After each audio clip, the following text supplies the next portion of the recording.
Hello. Lokesh आ रही है आवाज? हेलो। मुझे तो आ रही है सर आपकी आवाज। लोकेश अभी आ रही है आपको लाइव स्ट्रीम पे आवाज? Hello. Hello. Okay Rahul sir, we are all set, we can go, we are live. Okay sure. Hello. Lokesh आ रही है आवाज? हेलो। मुझे तो आ रही है सर आपकी आवाज।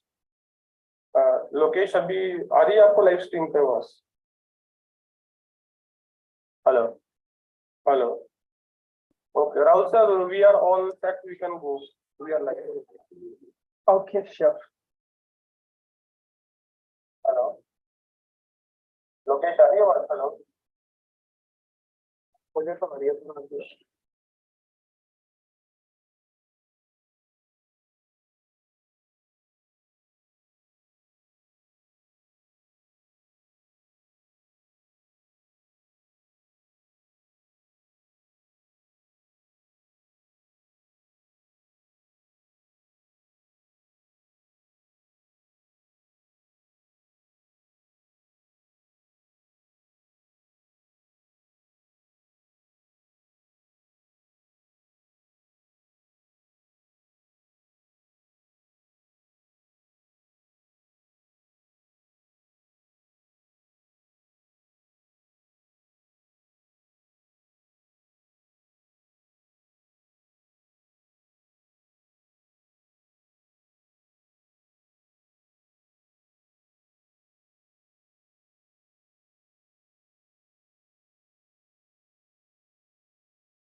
Okay, am I audible to everyone who joined on Zoom? Yes. Okay, so we will wait for 2 more minutes. Actually, students are joining, so then we will start discussion regarding this particular thing, fall admission in US 2024. So let's wait for 2 more minutes. Okay.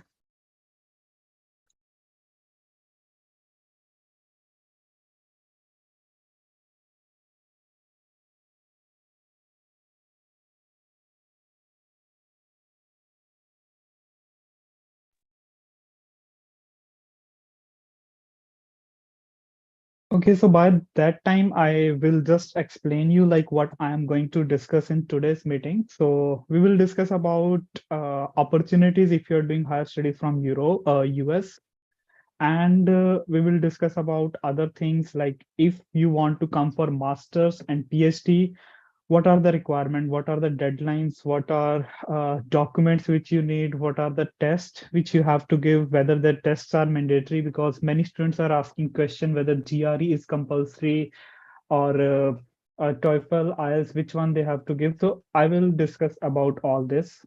Next thing is scholarships. So scholarships are available for both PhD as well as master students. Master students, sometimes they will not get the scholarship, but I will discuss little bit about what are the kind of scholarship which are available for master students. And then what about PhD? If you are coming to PhD, you have to arrange your own scholarship or university is going to give you scholarship. So I will discuss these things in details. And in the very last, I will tell you about strategy and like whatever time you have. Right now it's June, so for fall semester, December is the deadline. Most of the universities have deadline in December. So how you can utilize these 6, 7 months? This is what we are going to discuss in today's meeting. Okay, so yeah, just let me check whether students are joined.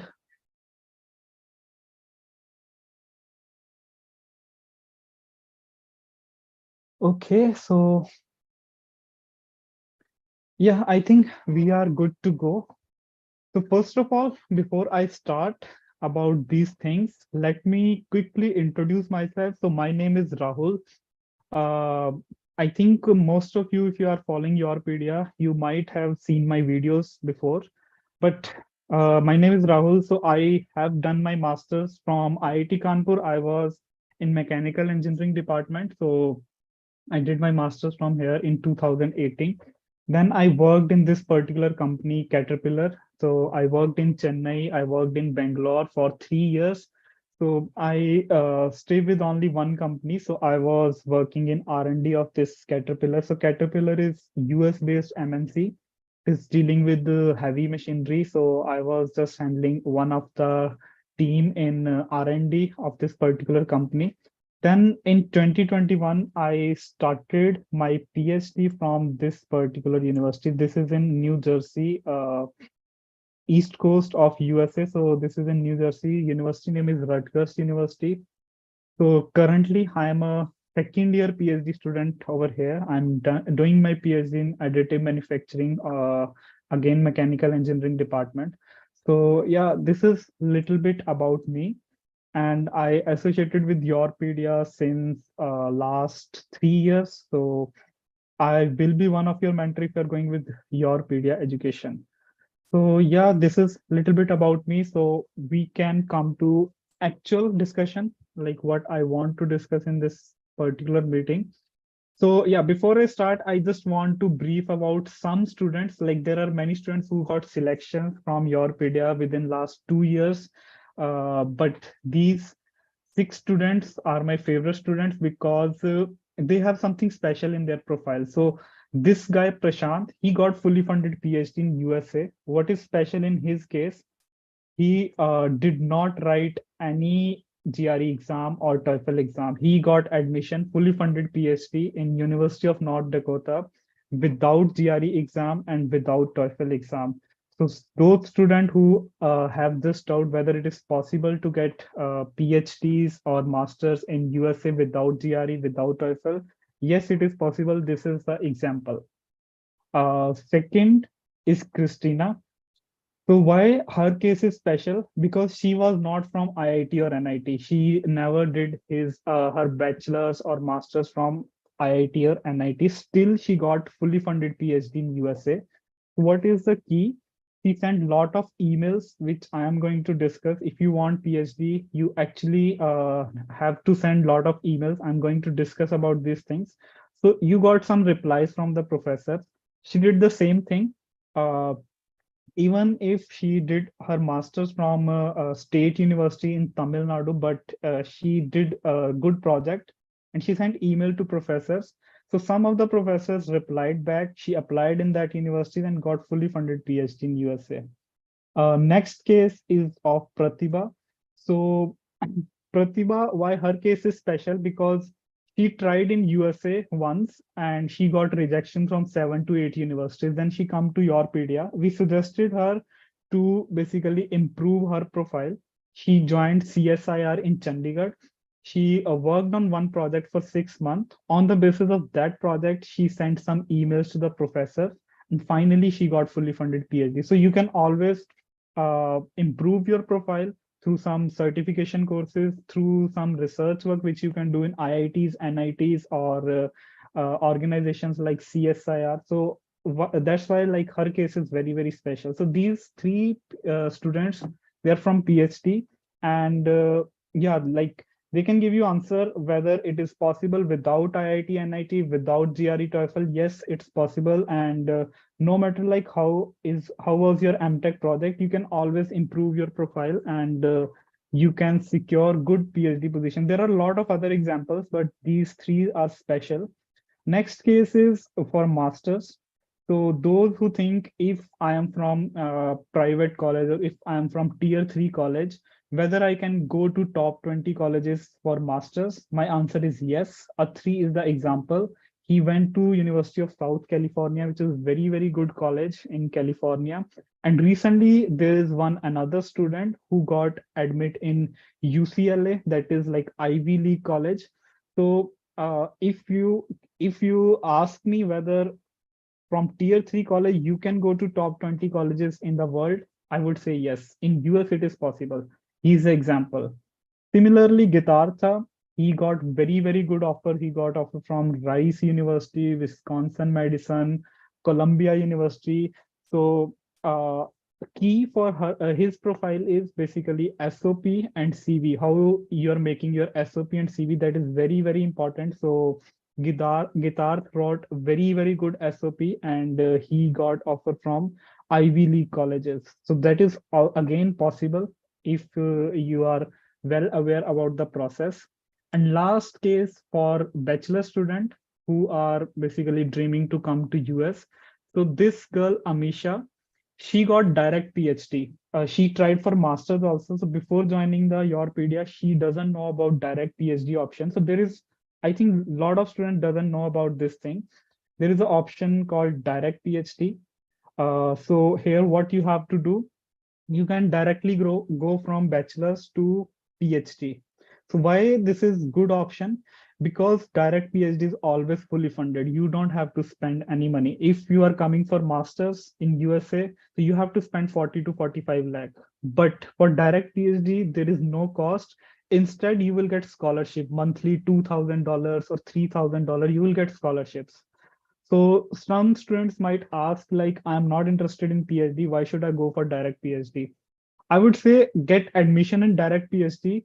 After 2 years, if you are not interested in PhD, you can convert that into masters, and you can go like you can get graduated and you can start your job in industry. So in this way, you can target fully funded masters, I would say, through direct PhD.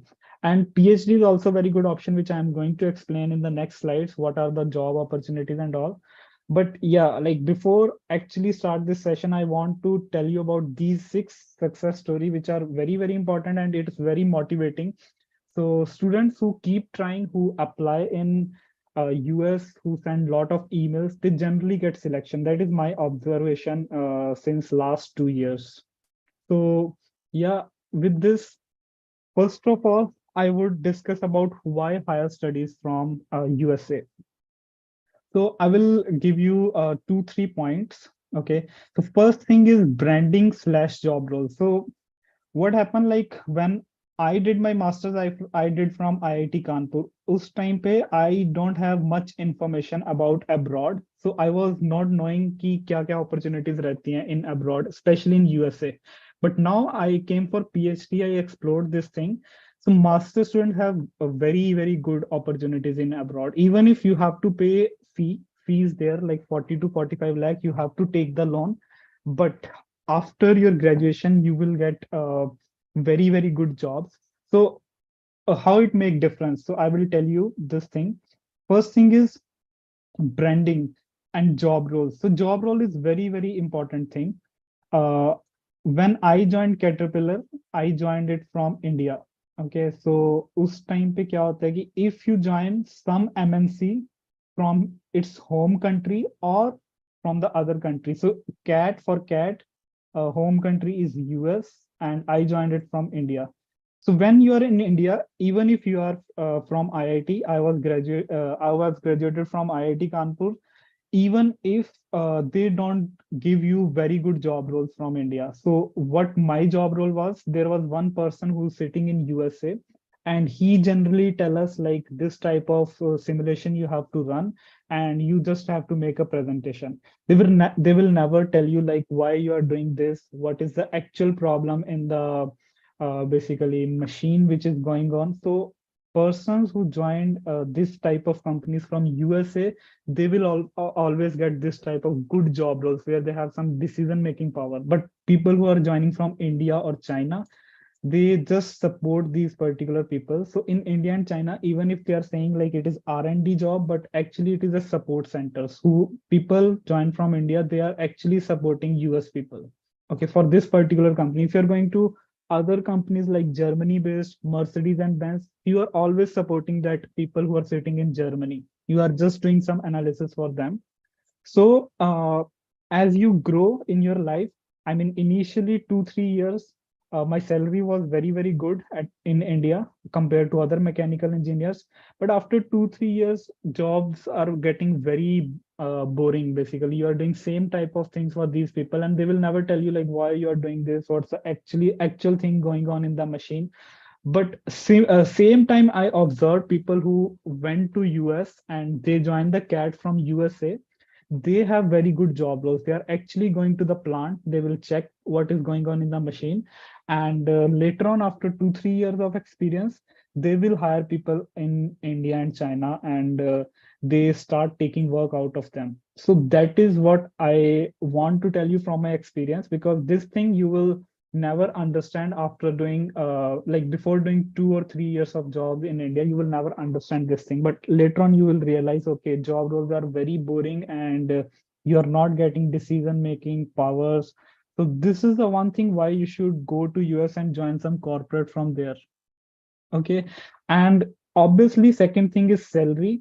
I know like some students, they have some family problem, they have to move back to India. But even then also, I always suggest go to US, do your masters, and do at least 2 to 3 years of your job, okay, in some corporate, because salaries are very high, conversion rate is very, very high. So you will get financial stable. If you move back to India after 3, 4 years of job, you are financially stable. If you earn in dollars and you're moving back to India, it is a very good thing. After basically 4, 5 years, you are financially very stable. So even in that case, salaries are very, very high in US and other countries. So I always suggest you to get some experience from abroad. Okay. So if you ask me what are the job opportunities, if you are from uh, if you're doing masters from USA, one thing, always have a job in corporate. Another thing, you can return back to India and join the corporate. You are treated like an IITian. So what happens in India, if you do masters from tier 3 college or tier 2 college, not from IIT and IT, generally you work in same industry, but your salaries are comparatively very, very less. But if you are not somehow able to get good gate score, move to abroad, go to US, do your masters from there, recover your money whatever you spent on the loan. After 3, 4 years of job, you can always move back to India. And in India, you will be treated like an IITians. You will get same pay grade whatever IITians are getting. So this is another good opportunity. If you want to move back to India, go to abroad, do some studies. If you are not getting opportunities in IITs, so I would always recommend this thing. Third thing, branding, which I'm saying, if you do masters from, I would say, NITs or IITs, okay, even if from India you are doing masters from there, it is very, very difficult to go to top 20 universities. If your research project is very good, then yeah, chances are there. But sometimes in moving in top 20 universities like MIT, Stanford, it is difficult. So I would say go to US, do your MS from some normal ranking university, I would say 30 to 50 ranking university. Then chances are very, very high. If you are interested in PhD after doing masters, you can move to top 20 universities. So this is the thing which is helpful in your career, if you, even if you want to do PhD. Okay, so these are for masters people. What opportunities are there for PhDs? So PhDs can always work in corporate after completion of their PhD, which that option is not there in India, because you are always overqualified for corporates if you have PhD degree. But in US, this option is always open. Why? Because in US, corporate has different job roles for you. In India, it is different. The same scenario I explained you in the beginning, what I faced during my corporate job, because when you are in India, you have to work for someone who is sitting in US. So they don't need PhD students in that job roles. But if you're joining from USA, they will give you responsibility. So that's why generally they hire PhD students in corporate after PhD in USA. Another option you have, you can work in research labs, like we have ISRO, DRDO in India. In US also, you have these type of research labs. You can always join that. You can work as a professor in some US university. This option is always available. You have to put some effort. You have to do write some publications in your PhD, but this option is open for you. And PhD students generally they move back to India. They don't join corporate, but they join IITs, NITs, these type of college for professorship. So these are the option for PhD students which are available. And if you ask me, what are the average salaries?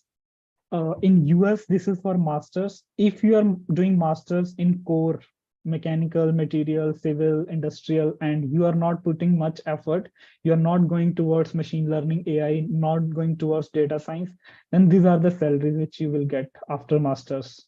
And if you are doing masters in CS, or you are like your project is interdisciplinary, you have some experience in AI, data analytics, ML, so this is the starting salary for you. So just after your graduation, you will get between 110 to 150K per annum. Depends on your skill, like how you are presenting yourself, how rigorously you basically find jobs. And if you ask about PhDs, here PhDs are valued more. If you are from these core department, your starting salary will be 130 to 150K per annum. But in US, nobody is working on the core things. Right now, everybody is moving towards ML AI. Even if you are from any department like mechanical, material, everybody is working on ML AI. And if you have that skills, you are on this side, like 200 to 240K per annum. This is what you will get. Salaries are very, very high for after doing PhD. So doing PhD from USA is a very good option. It is challenging. You have some challenges in that, but it's a very good option. Salaries are very high after that. Okay. Now, if you are basically targeting US PhD or masters, so first of all, what is the duration? For masters, generally students will complete in 1.5 to 2.5 years. So those who are doing masters by coursework, that is called MEng in USA. So they will complete their masters in 1.5 years, and 6 months generally they do internship. Okay, so this is one thing. And another thing with masters is like you can do it with thesis. If you are interested in PhD, generally students will do thesis in their master. So that is called MS by thesis. Okay, so it has different name.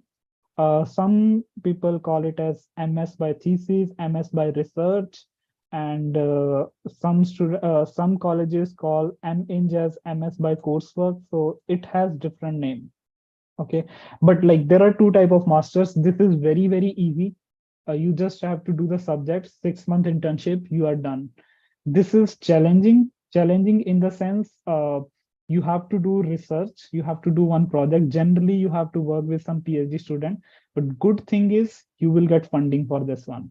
So most of the universities, they will waive off your fee and they will give you they start giving you monthly stipend. So this is very good opportunity, MS by thesis. Okay, and later on, if you want to go to PhD, this is very good. Basically, MS by thesis what you have to do. But if you are interested only in job, uh, you don't want to challenge yourself, I would say MS by a coursework or MEng is very good course. If you're going to corporate, both the courses are equal, like same. Nobody's going to ask whether you did thesis or not. So it is treated as same. Okay, and PhD, what happened, like if you have master's degree and you are going towards PhD, duration is 4 years. If you are direct PhD after bachelor's, it will take 5 years. So this is the duration for PhD. Next thing is test requirement. So generally what happen, you have to write 2 exams. One is GRE, other one is either TOEFL or IELTS. In US, both are valid. Okay, so mostly students wrote TOEFL exam, but IELTS is equally acceptable and it is comparatively easier than TOEFL. So I suggest to go for these 2 exams. Okay, but if you want to write TOEFL, it's up to you. But one thing which I want to mention here, these exams, these are basically very, very important for MS and direct PhD students. So you have to write. If you ask me whether GRE is mandatory, whether I should write or not, I will say if you're going for masters, you should write GRE. If you're going for direct PhD, you should write both of these exams. But if you have master's degree or you have some sort of research experience in your bachelor's, sometimes these exams can be waived off. Uh, yeah, so in the very beginning, I told you about this particular guy, Prashant. He got fully funded PhD without any of the exam. But there is one thing in that. One tricky thing is when he applied, that was the COVID period. Okay, so during COVID, mostly universities waived off these exams. They are saying like, okay, if you have profile, you can directly come. But now scenario is changed because now test centers are reopened. GRE has home edition, TOEFL has home edition. So now universities are not saying this thing. They are saying you have to write this exam. But still you can get waiver for this exam. Still there are some universities where these exams are not required. You can tell me like this is a university where it is written GRE is not required. I would say yes, but 90% universities will tell you GRE is required. Okay, still it can be waived off. How it can be waived off? If you have good research profile, this exam can be waived off. Then in that case, mostly this happens for PhD students. uh, if they have good profile in masters, they can directly approach some professors, and professors basically will tell them, okay, if you have good profile, I don't need GRE score, because GRE is there just to check your aptitude. Okay, if you have good research experience in your masters, or I would say in bachelor's, and somehow you have some publication also, then professor will tell you, okay, GRE is not required, we can give you waiver for this exam. Okay, but for masters and direct PhD student, these exams are required. If you ask me how much score is required for masters and direct PhD, try to get 320. Okay, and if you're going for PhD and in some university this exam is basically mandatory, then again score is not very high score is not required. If you get 305, 38, 310, everything is fine for GRE. If you're going for PhD, everything is fine. Just you have to write the exam and don't get below 300, because then they will not accept your application. Above 300, everything is fine for PhD. But for masters and direct PhD, this score has some value. Like you need to touch this mark, even if you're close, like you are 317, 316, then also it's fine. Okay. I'll give you time in the last to ask me question. Then I will answer all your question if you have any query. Yeah, this is about test requirement. Next thing, admissions. So there are two sessions. One is fall, other one is spring. Okay, I think you might heard about this thing, but this is very similar to India, fall and spring. So in India, we call fall as summer semester, spring as winter semester. Okay, so what happens summer semester? Generally, classes will start in the month of August. Okay, and for winter semester, it starts in the month of January. So same thing for fall and spring also. Classes will start in the August. Classes will start every year in the January. So these are the two semesters. Only naming is different, fall and spring, but it is like summer and winter. But one thing which is different, if you want to target August, okay, let us say August 2024, you want to start your master's or PhD in August 24. When you have to apply, you have to apply previous year 15 December. This is the deadline for most of the universities, not all, but for the most of the university. 15 December is the deadline for most of the university, even if you are going to start next year August. Okay, and spring, if you're going to start in January 24, what is the deadline for you? 15 September of previous year, 15 September. So upcoming session for you is spring, but you have very less time. And for masters, there are less vacancies in the spring. PhD, it is same, both the semesters are same. You can try in fall and spring both, but for masters opportunity is less, as they are in India also, like there are less seats in winter session, but deadline is 15 September. But if you want to target the main, then I would say 15 December. Keep this deadline in your mind. This is what you have to target. It varies. It varies university to university. If you're going towards Ivy League, then deadline may be 1 December, not before than 1 December. So 1 December is the earliest for Ivy League universities. Then 15 December, then some universities have deadline in January, February, March. It depends. Okay, so this is about deadlines. You have to keep these dates in your mind, because this is very helpful to plan your strategy, what you have to do next. Okay, yeah, next thing which is very important, which I think is very important, That is the documents. So in India, if you want admission, maybe in MS or PhD, generally there is personal interview. Professor, you have to go for the interview. Professor will ask you question and all. In US, it is not like that. Getting admission is easy in US, okay? But what thing is different in India? If you're going for PhD, they will not pay much attention to your CV. They will not pay much attention to your SOP. But in US, this is very, very important documents. Okay, so your admission depends on that. GRE score, it matters for master's people, but for PhD, this is the most important document. Okay, so this is CV. This is not your job CV. This is academic CV. So what is there in that? It is basically of 2 to 3 pages. First of all, it is not one page CV. It is 2 to 3 pages. Average length is 3 page. Okay. What thing is very, very important? First of all, formatting. Okay, your PhD admission purely depends on CV. Even like if you are applying for funded masters, then it depends on CV, like how you are developing your CV.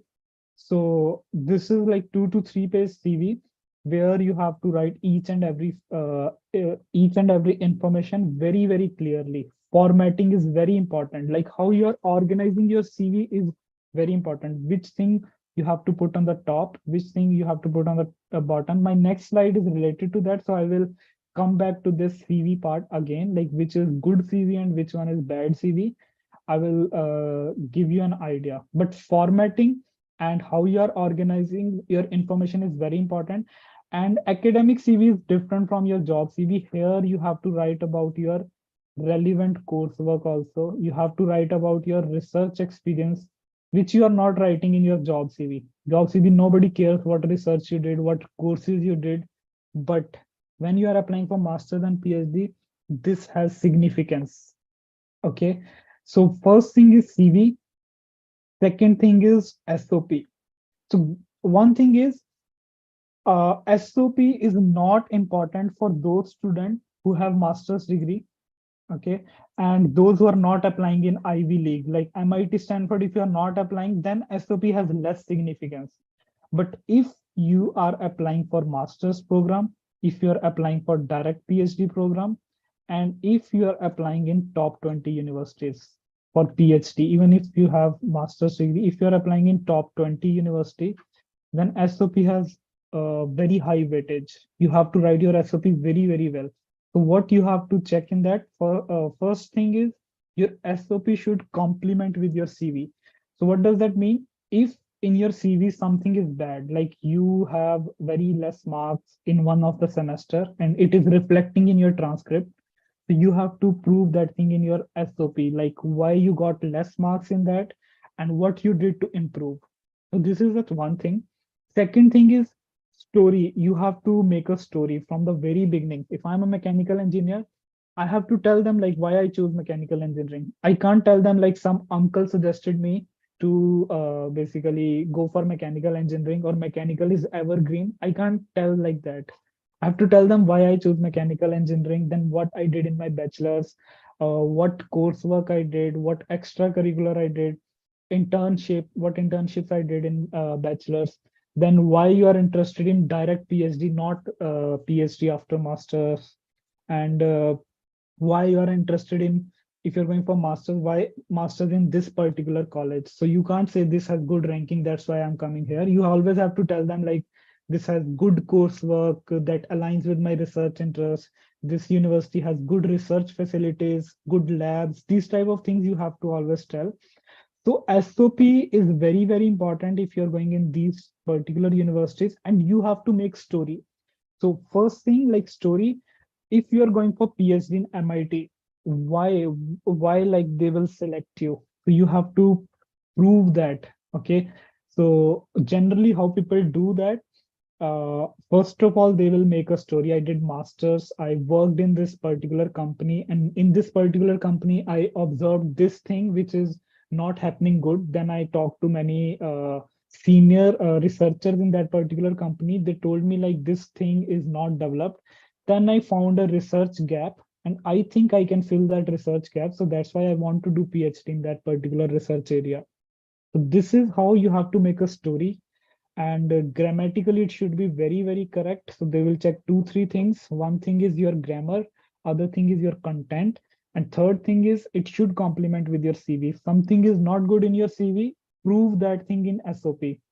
And don't use chat GPT, or don't tell your senior to write your SOP blindly. Always put your personal experience in your SOP. That is called a good SOP. If you don't put your personal experience, then like grad committee in that particular university, they will catch you. They will know like, okay, chat GPT is there, this student is writing very general SOP, so he took someone's help. So always when somebody joins YourPedia, we always tell them to write first draft just to get your experience. Whatever you want to mention, just put your experience. Uh, don't worry about grammar and all in the very first go. It will take some time to write SOPs and all. So yeah, later on you can improve the grammar, you can improve the flow of the story, but write your personal experience. That is very, very important. Apart from these two documents, you need LORs. 3 LORs are required. Okay. If you're going to Europe also, these LORs are required, but in US, mostly 3 are required. So what is this LOR? This is letter of recommendation. So you basically have to get some LORs, references from professors, or if you're working somewhere, you can get it from your company, or if you did some internship, you can get your internship supervisor. Any person under whom you worked, you can get LORs. Okay, 3 are required in US. And last thing, transcripts, not your degree, transcripts are required. So like if you are pursuing your master's or bachelor, let us say you are in 7th semester, in the month of December, you are in 7th semester, or you are in 3rd semester of your master's. Okay, so still you can apply for US. Whatever transcript up to that point you have, you can just submit that. Degree is not required. That's why even if when you are pursuing your master's, you can still apply for PhD, or if you are pursuing bachelor's, you can still apply for master's. Don't wait like once I graduated, then only I will apply. It is not required. You can basically during your studies also, you can apply for US. Okay, so yeah, these things are about documents which you need. I was talking about CV. So these things are very, very important, because in US there is no personal interview. They will just check your CV and SOP. So I compare these two CVs. Okay, this is bad CV. First of all, like many students, they get some format from like Google, and they try to put all the information in one page. They will make one page CV. This is not academic CV. This is your job CV, where you are putting everything in one page. Okay. And why I'm saying it is bad, for example, if I'm a professor, I'm opening your CV, I'm not getting any information. If you're writing, I did MTech in this environmental engineering from this college in 2017, what is your CGPA? I want to know like whether you're a good student or bad student. I want to know about your CGPA, which is missing here.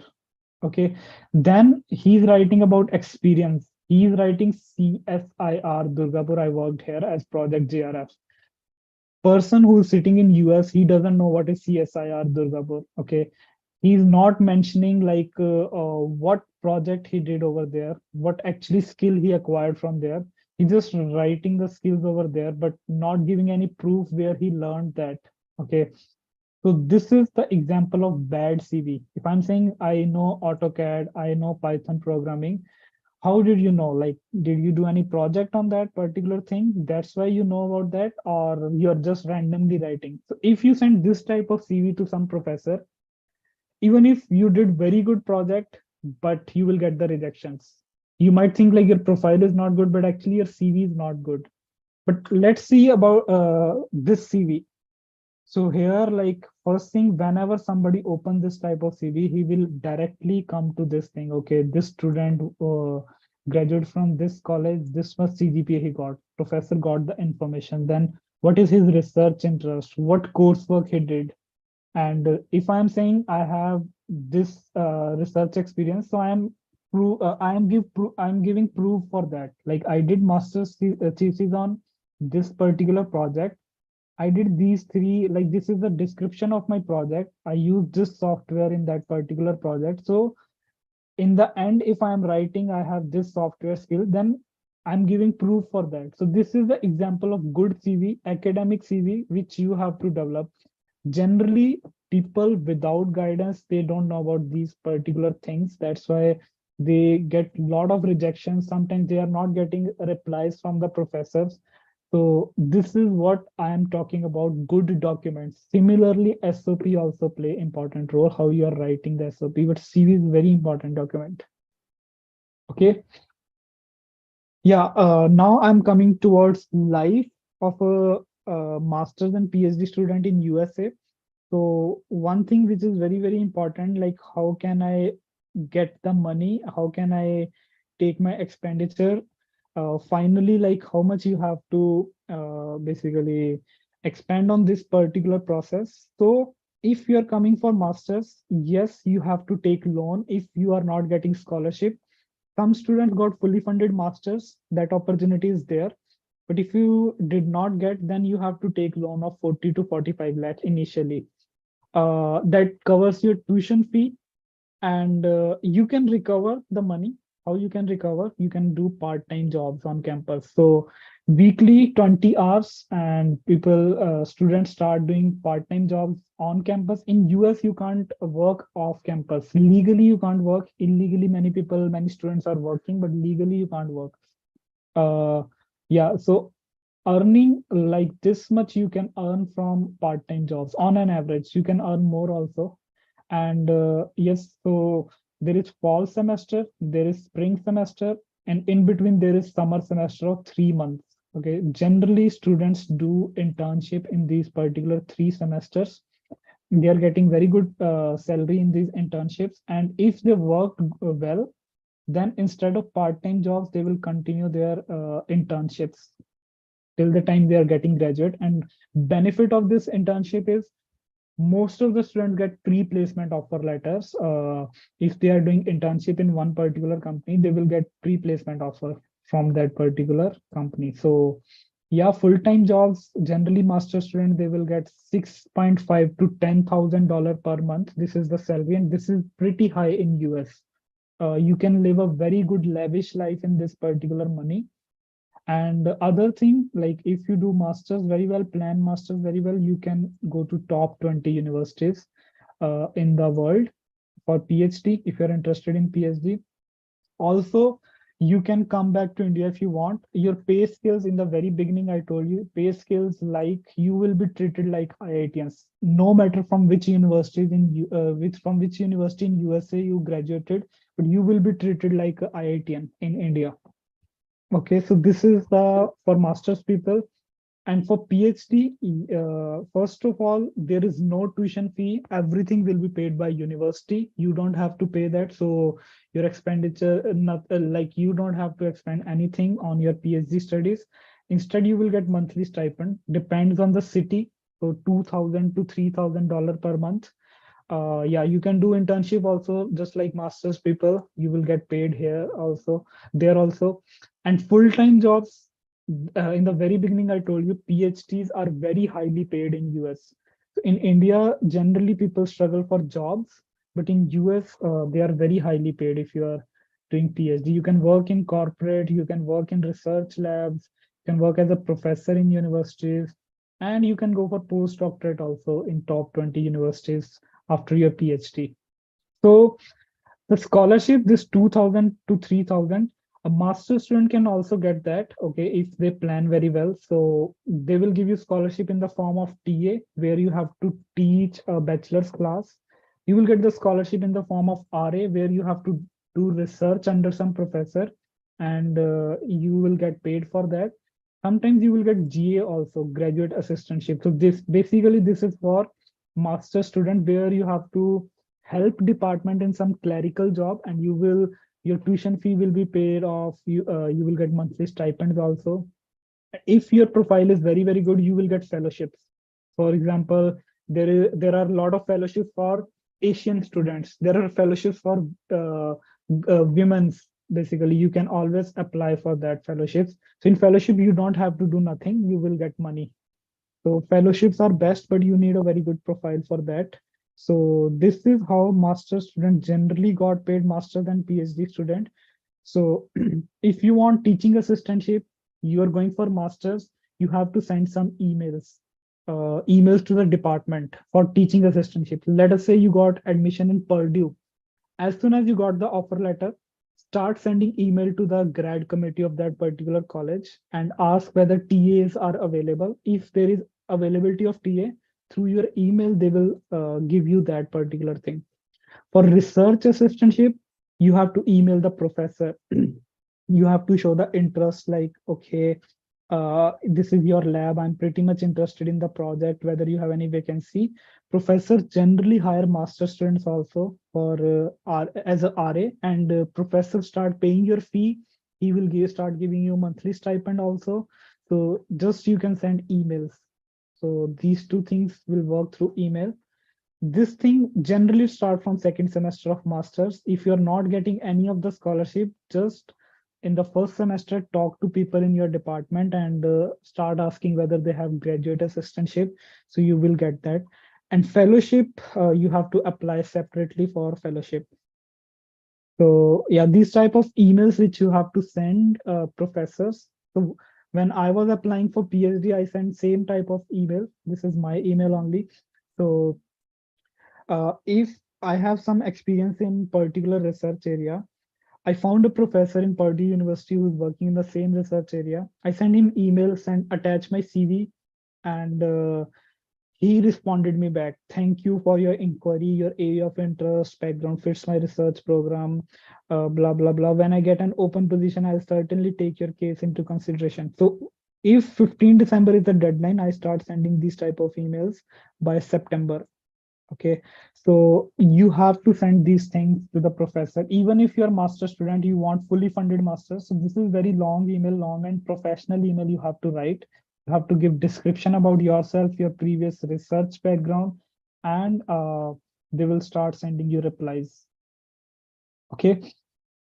Yes, now final part, like if you're planning to go to USA, what you have to do.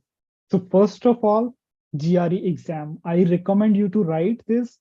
If you are in masters and you want to go for direct PhD, uh, like if you want to go for masters or direct PhD, this exam is compulsory.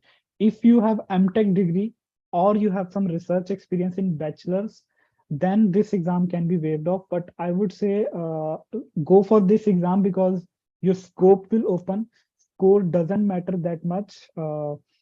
So if you're getting 310, 315 in GRE, it is okay.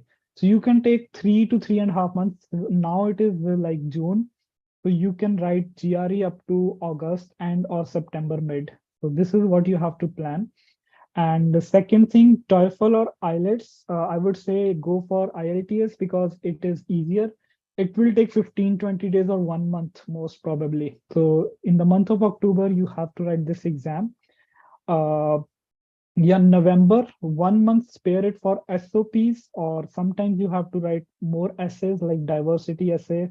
You have to write these two, you have to prepare the documents. So you can do that in the November, and mostly 15 December or 1st December is the deadline. So apply as soon as possible because sometimes it is first come, first serve. Why I'm saying so, like, for example, a professor who has a PhD vacancy, if you want to apply, just send him email. Uh, Sometimes what happen, like many students sending him email from India, China, Iran, Egypt. So generally international students will come from there. So many students are sending emails. Those who send initially, professor generally reply him first. So it is first come, first serve. I would say start sending email as soon as possible. Yeah, so if you want fully funded masters or PhD, this is the thing which you have to parallelly do during the from the very beginning. Like develop a CV. It will take 1 week maximum to make a CV. Then start sending emails to the professor. Here, trickier part is how to find professors who are working in the same research area if you're interested in PhD or funded masters by research. So that is where YourPedia is going to help you. We will help you in GRE and these exams, TOEFL, IELTS. So live classes are going on. But where we are different is this thing. Shortlist the professors, 100 to 120 professors who are of your interest. For example, you have done masters in particular research area, how to find professor in that particular research area in USA. So that is where YourPedia will help you. Then how to write emails, what to attach in that. These things generally we will help you in that.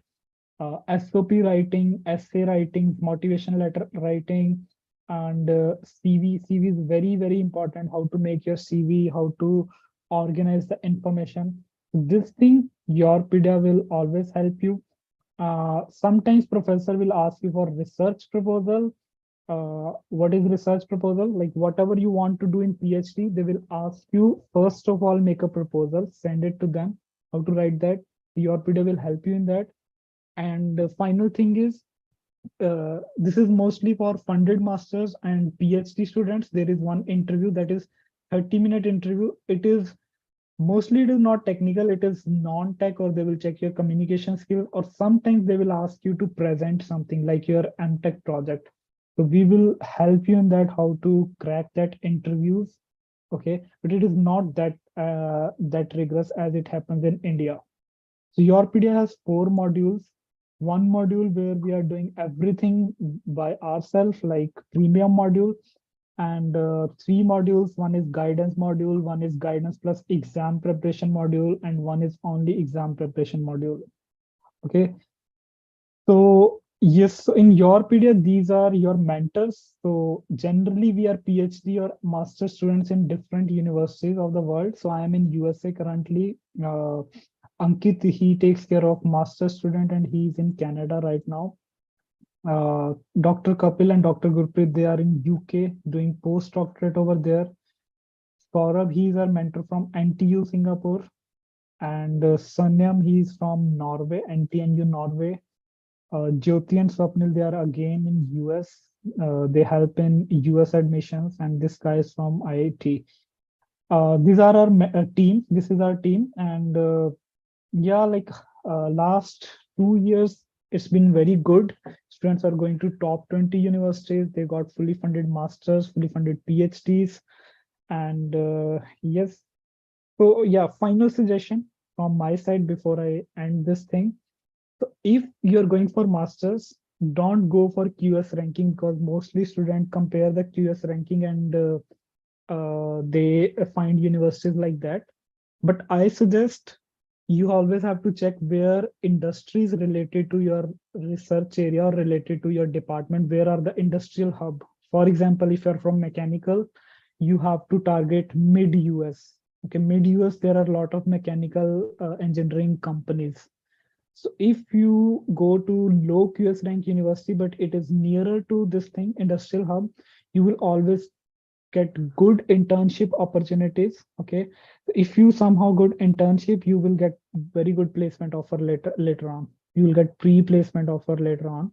So how to find this industrial hub? Generally, you can read it on Quora. You can talk to people on LinkedIn who are doing masters, or you can connect with any of the YourPedia mentor.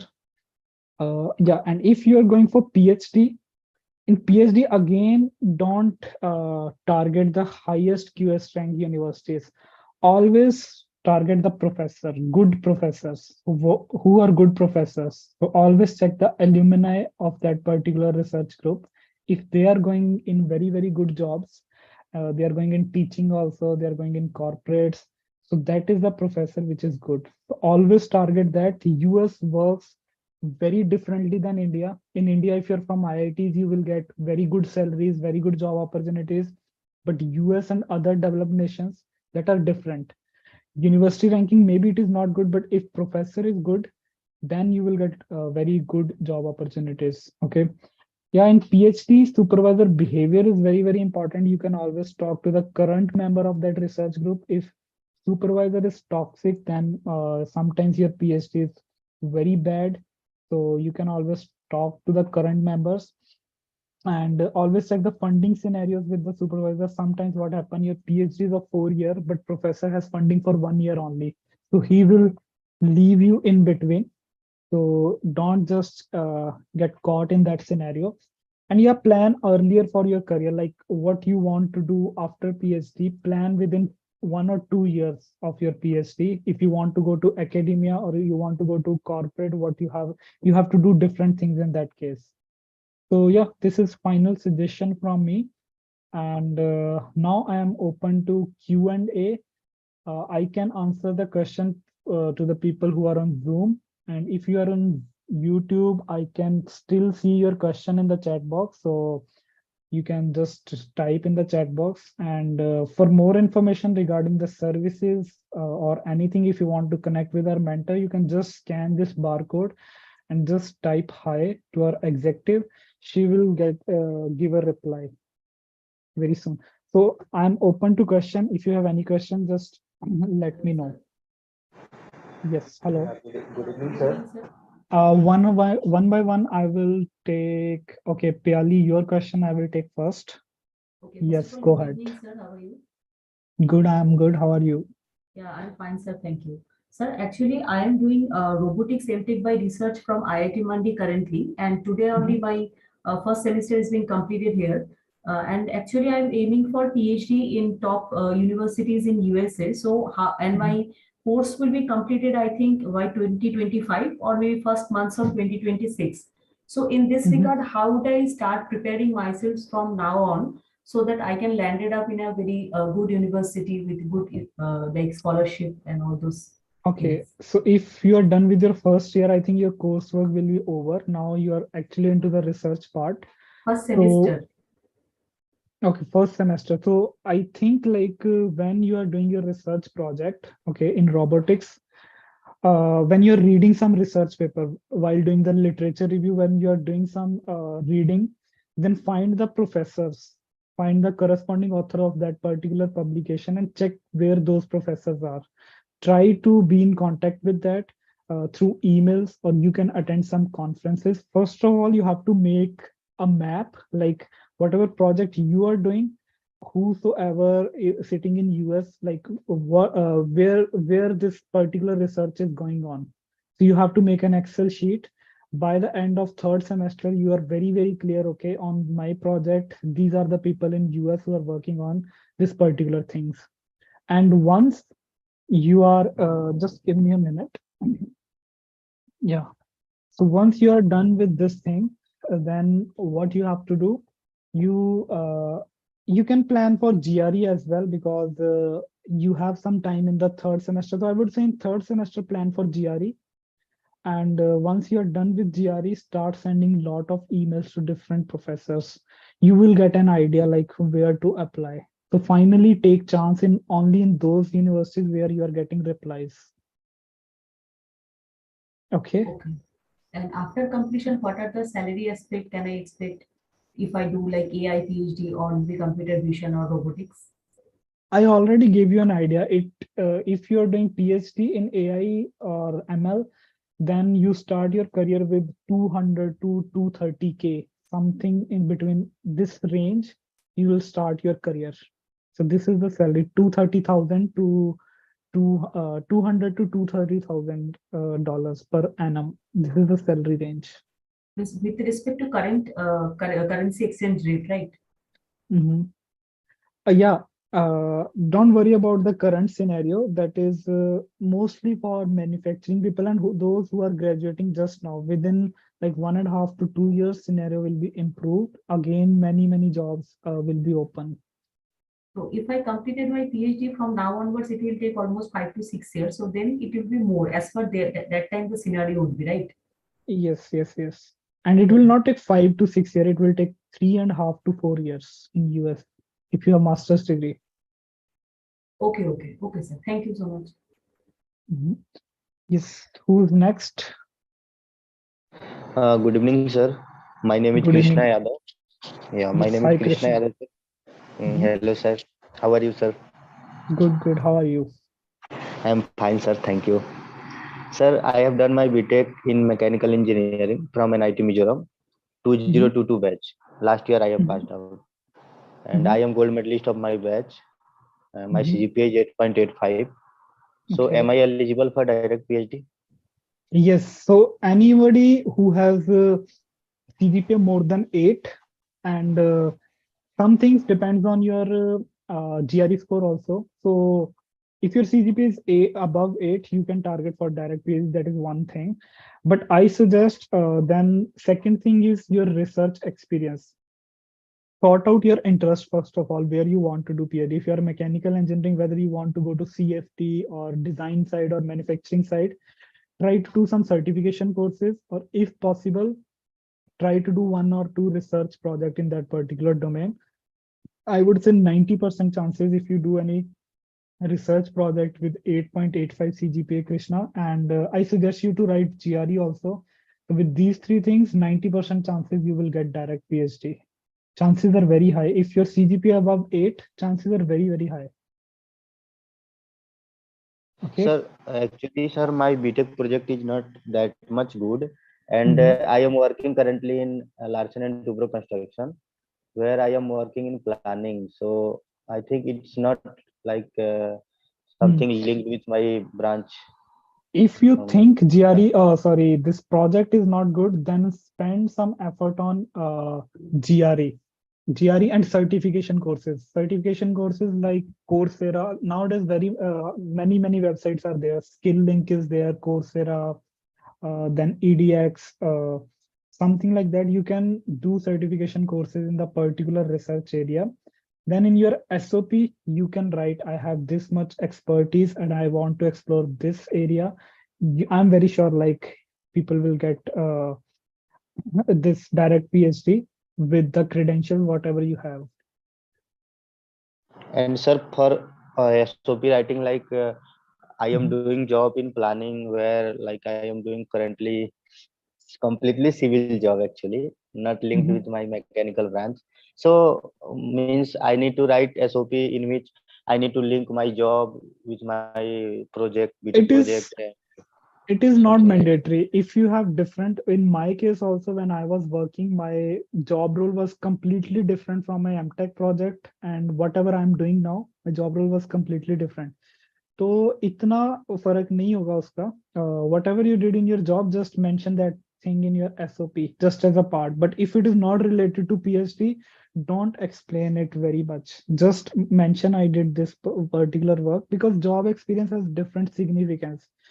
People will understand if you did job, you are professional, your communication skills are good, you are disciplined. So these type of things generally they will check if you have a job experience. So even if it is different, that is fine, because you are just bachelors.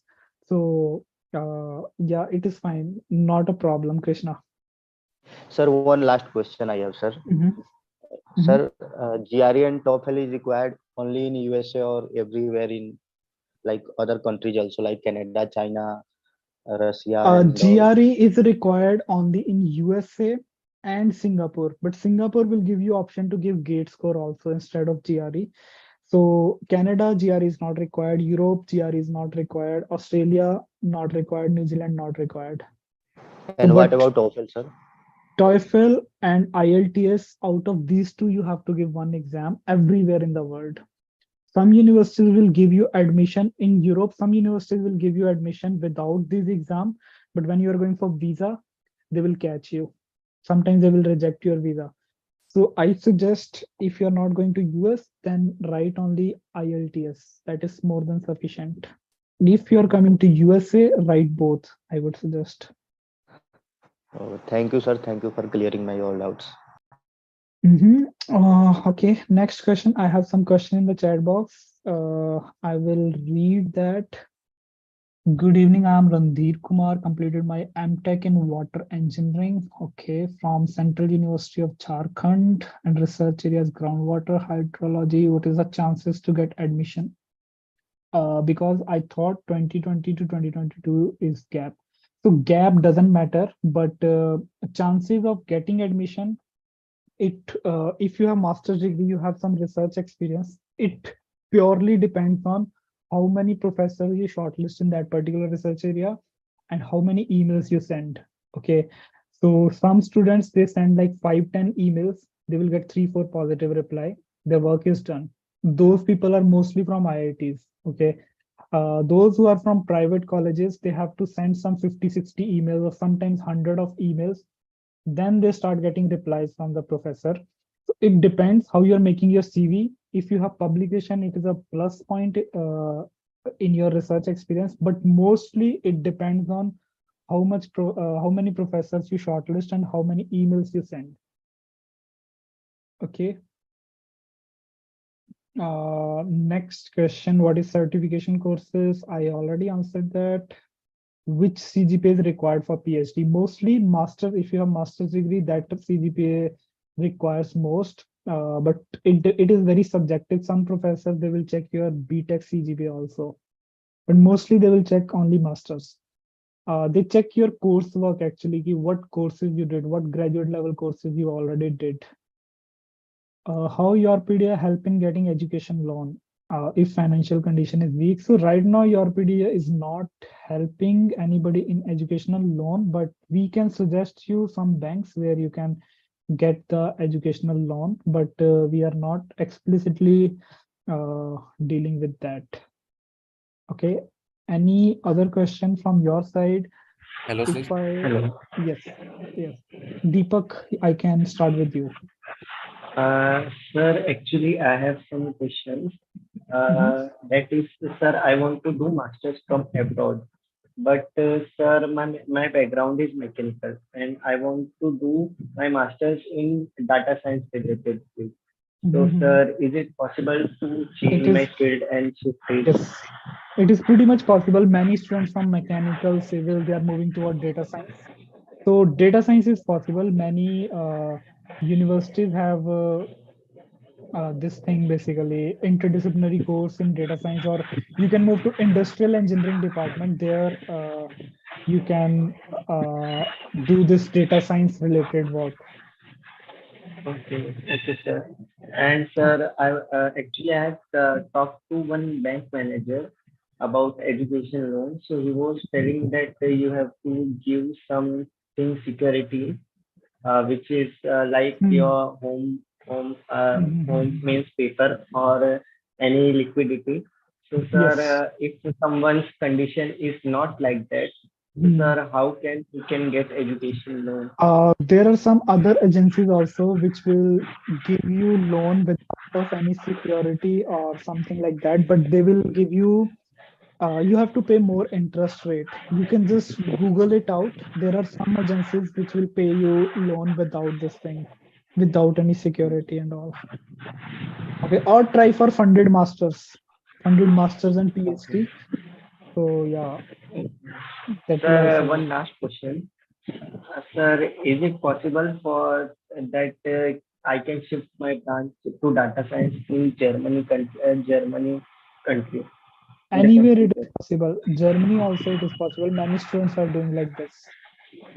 So while writing your SOP, you just have to make some link why you want to do data in data science.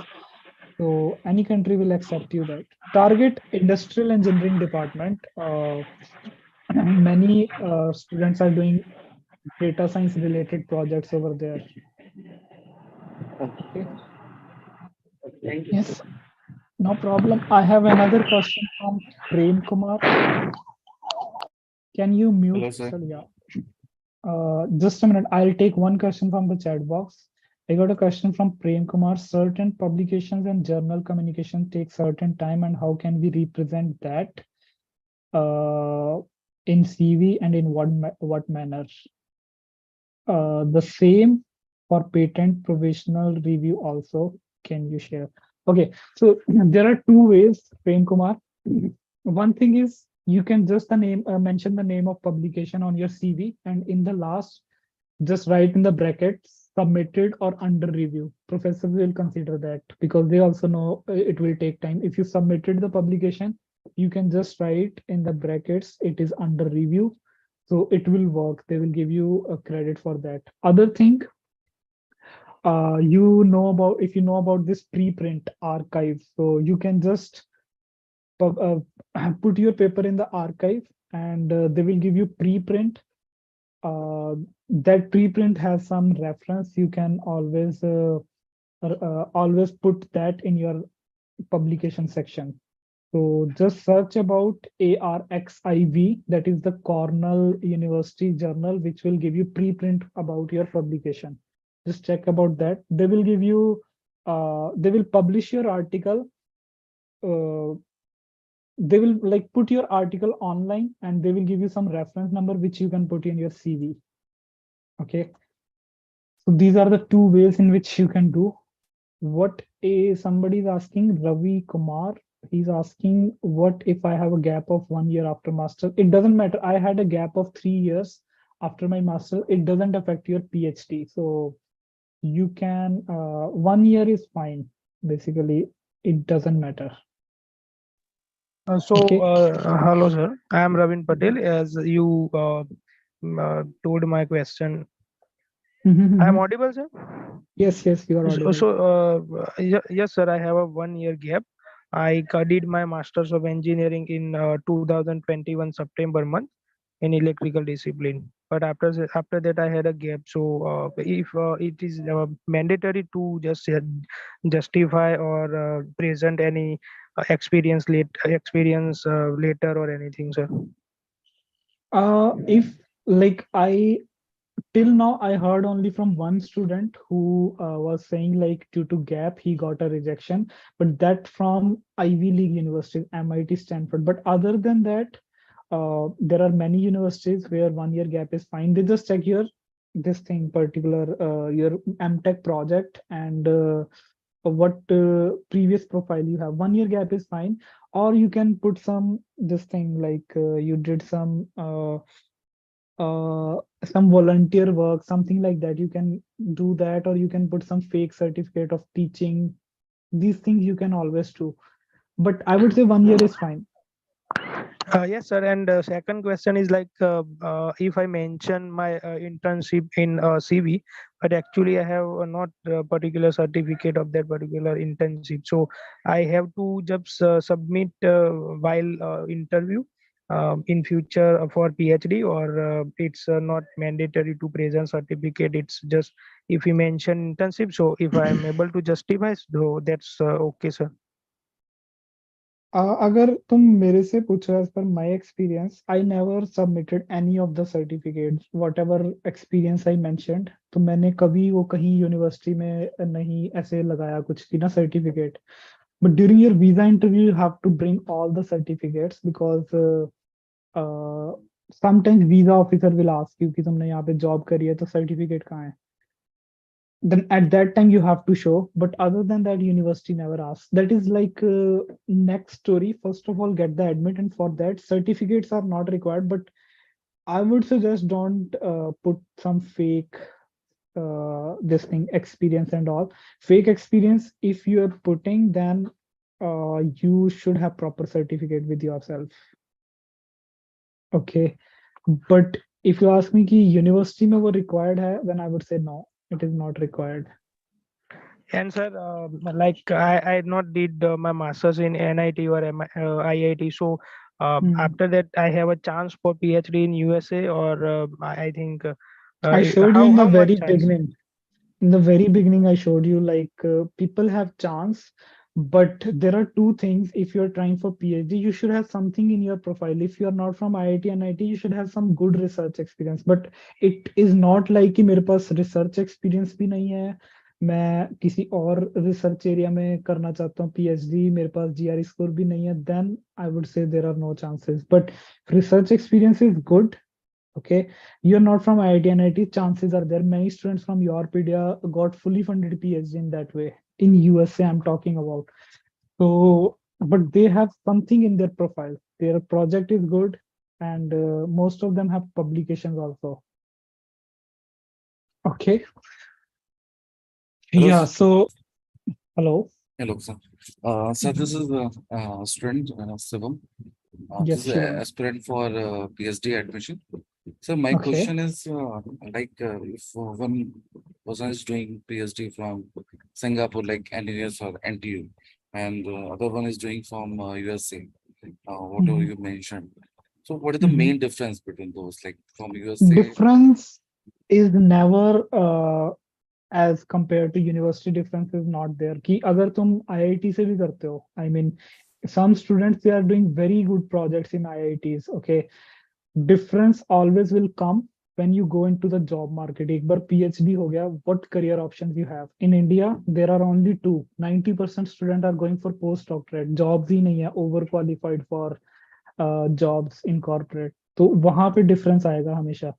And a similar thing कि US economy is very strong. If you're doing same project in India and same project in US, you will get more opportunity from US. Other thing, अगर तुम्हें professor बनना है IIT में आके, you want to become professor in some IIT, same project you do from IIT and go and tell them like I want to become professor in IIT, they will never accept you. But if same thing you are doing from US or Germany, you go back and you will say I want to become professor in IIT, they will hire you. So branding, job market, this is the difference which you will get. Singapore branding is very good, but job market is not that much good as compared to US. But still, I would say if you're getting opportunity in NTU and US, grab that. sir, Okay. one more question, Yeah. sir. So, Mhm. like, sir, right now I have option to join ISC Bangalore for my Mhm. PhD. Mhm. So, should I join that institute for PhD or wait for 6 months or 1 year for this, you say, PhD? Join IISc and start do this thing parallelly, basically abroad admission. But when you are joining IISc for PhD, remove everything from your LinkedIn account or never mention that thing in your CV कि you are doing PhD. And because if you are doing PhD somewhere and you're sending email, they will never accept you, because in US scenario is different, because here professor has to give funding to the student from their own pocket. So generally, if you tell them like I am doing PhD and I want to change research group, they will never appreciate that. They will because they know it is very hard for a professor to arrange the funding. They don't know, like in India, it is coming from MHRT. They don't know this thing.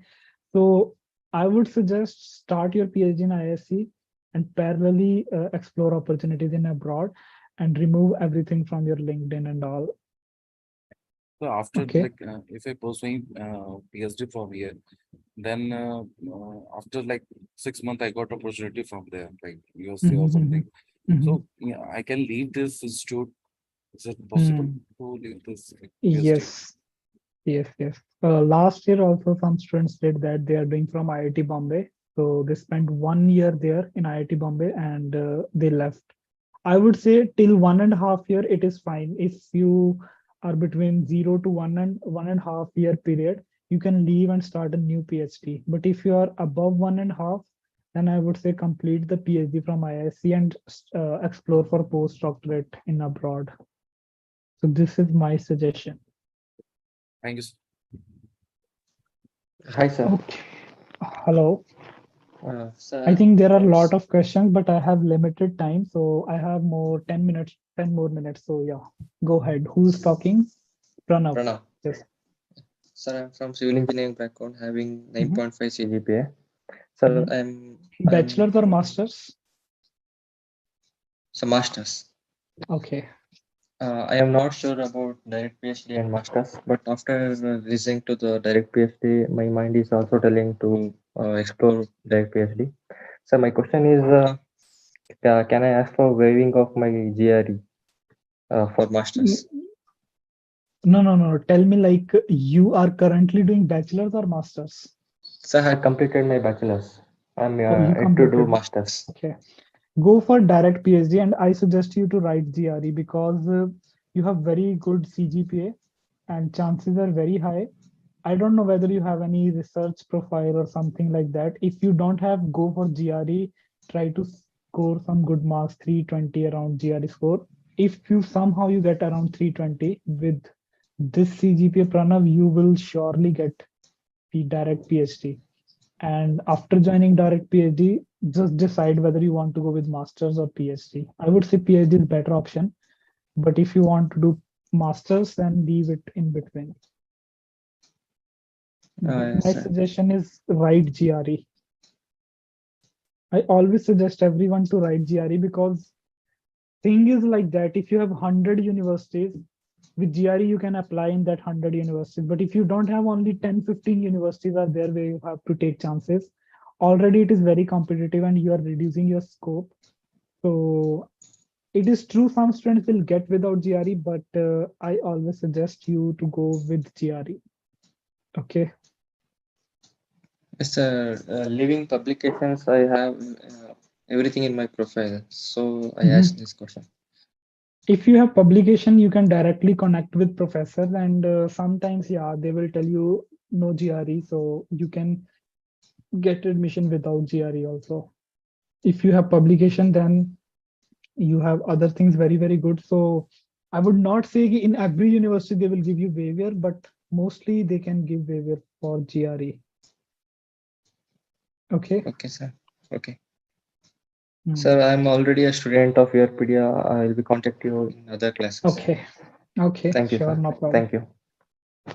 I have one question in chat box from Durga Sai. I have graduated last year bachelor's in mechanical, CGPA 7.16, around 8 backlogs during my BTech. I don't have good internship, but I have a good decent project.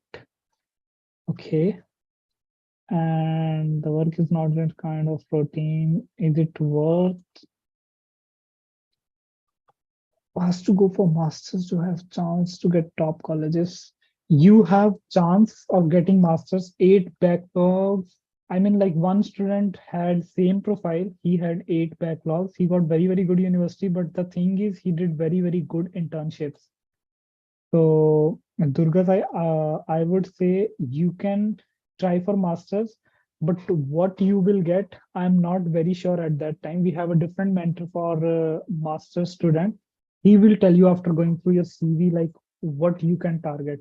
If you ask me top 20 colleges, MIT, Stanford, I would say it's not possible. You can get something in masters, I'm very sure. Okay, but which type of college, that depends on your CV and profile. Once you can discuss with our mentor who's dealing with master's admission.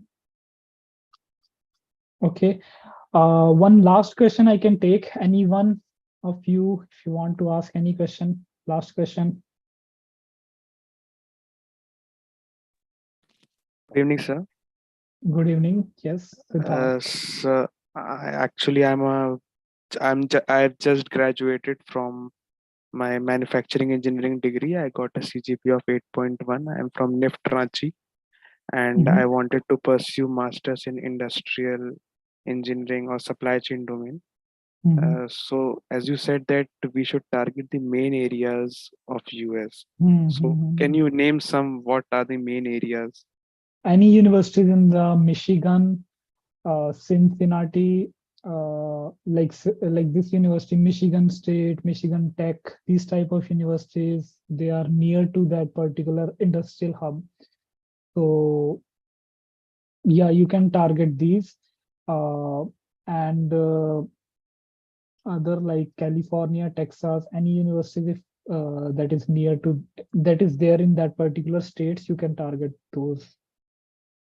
Okay, so sir, I'm also a student of But why you want to go in this thing? I mean, supply chain. Why supply chain? Why not mechanical?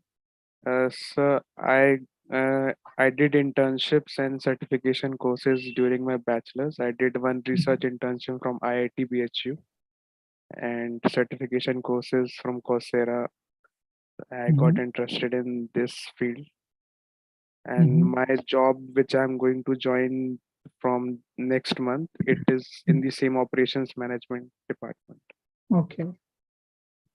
Yeah, then you're fine. You can target these particular industry, like wherever industries are there. Read on Quora, you will get a lot of articles like where actual industrial engineering people should go. But I suggest Texas, California, Michigan, Indiana, these particular states. These are very good. Okay. Thank you. Okay, then I think that's it. That's what I want to discuss with you guys. So thank you very much for joining the session. And I wish you all the very best for your future. I hope like you already scanned this barcode. If you have more question, you can always connect with our executive. She will connect with your with our respective mentors. So thank you so much and have a very good night. Thank you. Thank you, sir. Good night. Thank you, sir. Thank you. Thank you, sir. Bye. Thank you, sir. Good night.